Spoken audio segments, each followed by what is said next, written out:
When I get to this one, right? Look at this. When I hit the next button, I try to go to the next slide. It doesn't work. Look, this is the one I wanted to show you. Look at that. Look, I see how I'm clicking. But look, if I click on this, it opens up. Y'all see that? But if I click on this one, it doesn't.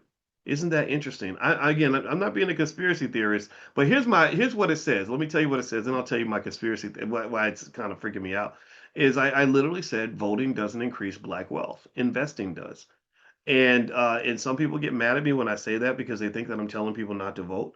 I'm not telling people not to vote. I'm just telling you that voting might make you feel better. Voting might actually have an impact on the election for sure. Voting can certainly connect you to American politics, but there's no evidence whatsoever that voting has ever increased black wealth. So if your goal is to build wealth, if your goal is to develop your communities, if your goal is to get freedom from oppressive slavery, whether it's capitalism or just white supremacy or whatever boogeyman haunts you in the night, having more wealth in your pocket will change that.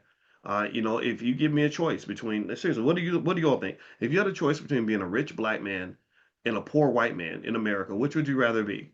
Would you rather be a poor white man, or would you that has to work a job that he hates, that doesn't have any money in the bank, that has financial insecurity, or would you rather be a wealthy black man or black woman where you've got plenty of financial insecurity and your family's doing well?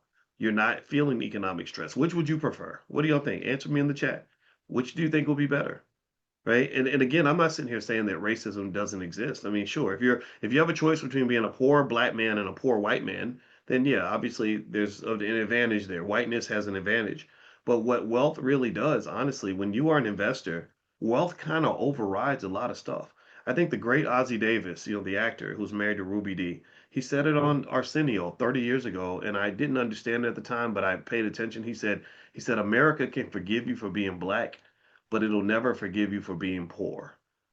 And that really, I don't know exactly what he meant with that, but the way I took it was, one, it does say that money kind of drives everything, unfortunately. But two, it seemed to me it sounded like an exit plan. It sounded like it's like, okay, so this is a solution. If I get some money, then a lot of my problems will go away. Not every problem. Money does not remove every problem. You have to have financial consciousness with the money that you have. But just like when you get a car, you have to know how to drive a car. So when you get wealth, you got to know how to drive your wealth. You have to be conscious about it. If you get a car, you must be conscious. If you drive a car and you're not conscious, if you're drunk or if you're high or if you're distracted, then you're going to be a very bad driver. You're going to crash that car, right? So same thing as with wealth. When you get the wealth, you get the financial consciousness to go with the wealth. I think you have a really purpose-driven life at that point.